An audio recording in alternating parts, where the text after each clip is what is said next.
Today, we dive into a catastrophic twist that threatens to dismantle everything that the bold and the beautiful has built over decades of love, legacy, and betrayal. What begins as a heartbreaking medical emergency spirals into a full-blown corporate takeover soaked in blood, lies, and manipulation. In a storyline set to shock loyal fans and longtime viewers, the very heart of the Forrester dynasty, Eric, takes his final breath, but not from natural causes. This is the beginning of a dark new reign, one that forces his grieving family to kneel beneath the heel of the most dangerous woman they've ever known. Sheila Carter doesn't just return. She takes control. The tragedy ignites on a quiet, somber day when Eric sits alone in his study, reflecting on the shambles his family has become. His health had been fragile for months, heart episodes, fainting spells, memory lapses, but nothing prepared anyone for the collapse that would claim his life.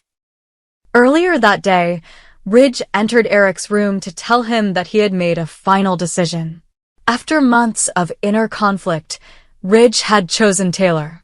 He would be leaving Los Angeles with her, severing ties with Brooke, and walking away from the toxic tug-of-war that had consumed him for years. Eric, already under emotional and physical strain, begged his son to reconsider. He pleaded for the sake of the family, the company, the balance they had worked so hard to maintain. But Ridge, exhausted by expectations and emotional manipulation, refused to bend. As Ridge turned his back and walked out of the room, the damage had already begun. Eric clutched his chest, pain radiating down his arm. The small bottle of heart medication he kept nearby trembled in his fingers. But before he could reach it, the door creaked open again, only this time it wasn't family. It was Sheila Carter. With eyes cold and calculating, Sheila moved to Eric's side. She didn't scream. She didn't call for help. She simply reached for the bottle, lifted it from his reach, and watched as the patriarch of the Forrester family fell to the floor in agony. Eric gasped, clawing toward her, confused and betrayed. And then, in silence, his heart stopped. By the time Ridge or anyone else returned, it was too late. Eric was gone. Grief consumed the Forrester family. Brooke collapsed into tears, screaming for answers. Steffi tried to console her children while masking her own devastation. Ridge stood frozen, unable to speak, his mind shattered with guilt over the final conversation with his father. The family gathered for what was supposed to be a private mourning. But shockwaves rippled through the fashion world when, during the reading of the will, a document was produced that no one expected: a new legal directive, executed weeks before Eric's death, naming Sheila Carter as interim CEO and granting her temporary control of Forrester Creations. The room erupted. Gasps, protests, and disbelief echoed off the walls. But the paperwork, verified by a notary and accompanied by video evidence of Eric's recorded authorization, left little room for challenge. Somehow, Sheila had maneuvered her way into the ultimate position of power, and there was no immediate legal path to remove her. The board was paralyzed. Eric's personal attorney, under threat or perhaps paid off, confirmed the legitimacy of the documents. Sheila was in charge. She wasted no time asserting her dominance. Overnight, the Forrester Creations headquarters transformed. Security was tripled, employees were fired and replaced by Sheila's hand-picked loyalists, and the creative direction of the brand was warped into something unrecognizable. The company that once stood for grace, sophistication, and family became a weapon in Sheila's grip. Brooke, Ridge, Steffi, and even Hope were forced to return to work under the rule of the very woman who had haunted their family for decades. Ridge, still struggling with the grief of his father's death and his own role in that final moment, tried to push through. Brooke, however, refused to be silenced. She confronted Sheila at every turn, demanding answers, challenging every decision. Steffi, pragmatic but seething, attempted to work around Sheila's power by using her shares and business acumen to slow Sheila's momentum. But nothing worked. Sheila had the papers, the passwords, and most importantly, legal control. Every attempt to overrule her was shut down by the very system Eric had once designed to protect his company from chaos. But not everyone accepted the story at face value. Thomas, who had been absent from Los Angeles in the wake of his own rehabilitation and personal journey, returned upon hearing of Eric's death. Something didn't sit right with him. He knew his grandfather had been meticulous about succession, and he refused to believe Eric would willingly place Sheila in such a position, especially not without informing Ridge or Steffi. He began digging into hospital records, digital files, old surveillance footage, anything he could get his hands on. Late one night, while reviewing the security logs from Eric's home, Thomas found something odd. A gap in the footage during the exact time of Eric's death. The hard drive had been manually erased and reprogrammed, a sophisticated job requiring insider access. He grew more suspicious. He reached out to Carter, hoping the trusted legal confidant could shed some light. But Carter, fearful and evasive, offered nothing useful. Thomas realized he was on his own. Then came the turning point. A tech specialist that Thomas had secretly hired managed to recover fragments of deleted footage from the mansion's surveillance system. What they found chilled him to the bone, a shadowy image of Sheila entering Eric's room shortly after Ridge had left. No medical bag. No urgency. Just a cold, still moment where she lingered near the desk where Eric kept his medication. The timestamp matched the window when Eric's heart had failed. Fueled by righteous anger and burning guilt over past wrongs, Thomas brought the evidence to Ridge and Steffi. They were stunned. Ridge broke down in a fury, realizing he had walked out and left his father vulnerable to the very monster they had all sworn to keep away. But confronting Sheila directly wasn't an option, not yet. The legal structure she had erected around herself made it impossible to move without airtight proof and a coordinated plan. So the Forresters went to war. A secret war. They formed an alliance, Ridge, Thomas, Steffi, and even Brooke working together in the shadows to dismantle Sheila's empire from within. They began collecting evidence, false contracts, blackmail payments, records of company funds rerouted to offshore accounts. Hope, though reluctant to return to Forrester Creations under Sheila's rule, agreed to leak public-facing documents to media contacts.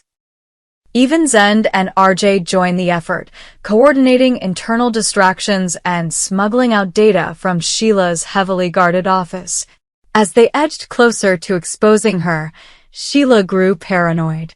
She tightened her grip, had Ridge's office swept for bugs, fired anyone who questioned her, and even threatened Steffi with custody battles over the children if she didn't fall in line. The family felt the walls closing in.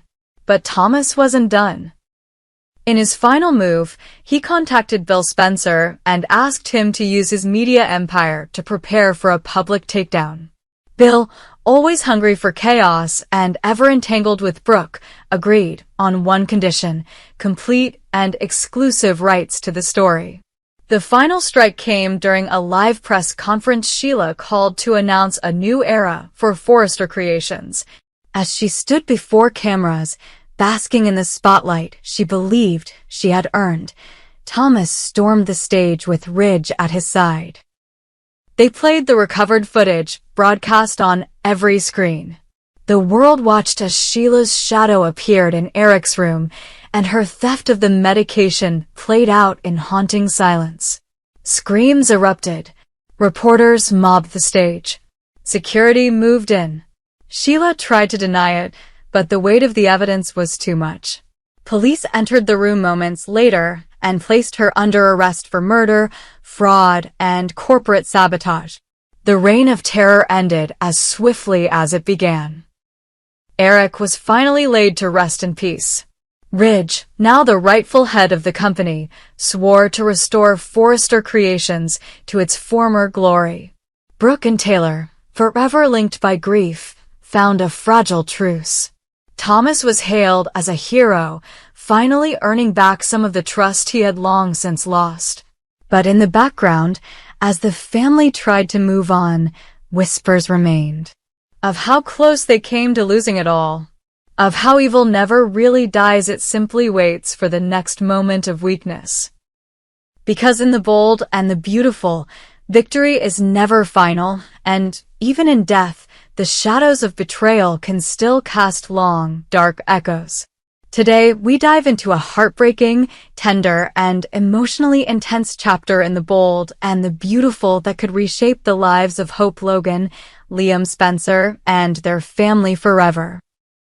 It is a story of rekindled passion in the shadow of despair, of love rediscovered on the edge of tragedy, and of a possible new beginning birthed in the final moments of an ending. The illness threatening Liam's life is more than just a medical crisis. It becomes the catalyst for a whirlwind of emotional revelations, bittersweet reconnections, and a night of passion that might change everything. Hope finds herself pulled into the past, into the warmth and memories of a life once shared with Liam, and as fate would have it, their bond may grow even stronger just as time begins to slip away. Everything begins when Hope receives devastating news. Liam has been diagnosed with a degenerative, terminal condition. While the specifics of the illness remain under careful observation, one thing becomes painfully clear: Liam's future is no longer promised. Initially, he seems stable, functioning with determination and calmness that belies the truth. But the doctor's prognosis casts a long shadow. There will be a rapid decline. There will be symptoms. And eventually, there will be a final moment. With this knowledge, Hope's world shifts. Though they are no longer together, though she has worked hard to establish her independence and move on, the idea of losing Liam forever reawakens something deep inside her. The man who gave her Beth, the man who once held her heart, now stands on the edge of an abyss. Hope begins to visit Liam more frequently, finding reasons to bring Beth by, finding ways to weave herself into his remaining time. She tells herself it's for Beth to give their daughter precious memories of her father while he's still strong. But the truth is more complicated. With every conversation, every shared laugh, every silent moment that passes between them, she is drawn back into the love they once had. The pain that once tore them apart fades beneath the weight of what's coming. In its place rises an aching tenderness, a bond that never truly broke. The pull becomes undeniable. Liam, too, feels the shift. He had accepted that Hope had moved on. He had accepted that time, mistakes, and choices had drawn them down different paths. But now, knowing his days are numbered, knowing that he may never get the chance to grow old, to walk Beth down the aisle, to see the woman she'll become, he finds himself leaning into Hope's presence like a lifeline. There's comfort in her eyes, strength in her smile, and love in the way she remembers him not as the man he became, but the man he always tried to be. As the days pass, they begin to fall into a rhythm. Shared lunches at the cabin. Evening walks with Beth.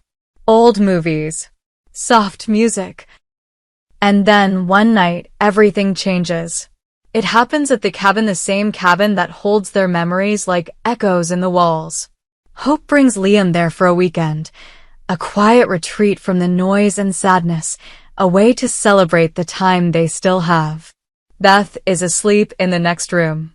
The fireplace crackles softly. Wine is poured. Old photos are opened. They laugh. They cry. They remember. And then they kissed. It is gentle at first, almost hesitant. But then years of longing, of unresolved emotions, of silent what-ifs, erupt into something deeper.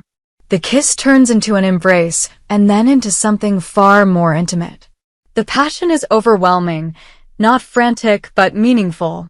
It is not just two people seeking comfort, it is two souls finding their way back to each other, even if just for one night. They fall asleep in each other's arms, hearts full of peace and pain, knowing what it meant, knowing what it cannot change. The next morning, they are quiet.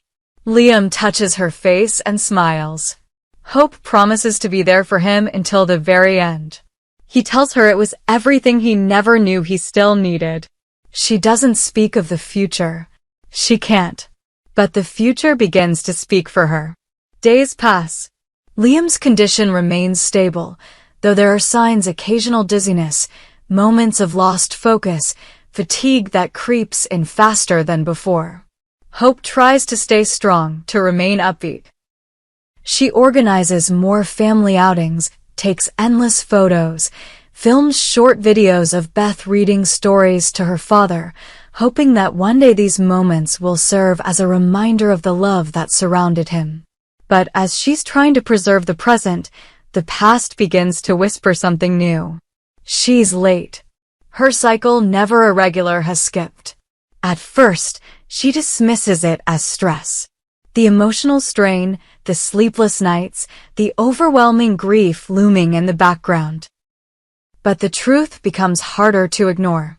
She buys a test. She waits. And then the second line appears. Hope is pregnant.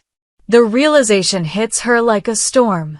She falls to the floor, clutching the test, tears flooding her face. In a single instant, she feels everything at once: joy, fear, sorrow, confusion. It was only one night. It wasn't planned. It wasn't supposed to change anything. But now everything has changed. She is carrying Liam's child. Again. For hours, she walks in circles, unable to decide what to do. Should she tell him? Should she wait? Should she protect him from the burden of knowing he'll never meet this child? Or should she give him the hope, the light, the peace of knowing that a part of him will live on? Eventually, she chooses the truth. She visits him at the hospital, sits beside him as he rests, and takes his hand. She tells him gently, softly, as if afraid the words themselves might break him. At first, he is silent. Then, tears fill his eyes. He pulls her close and whispers, "Thank you." The news spreads slowly. Brooke is stunned. Steffi is speechless.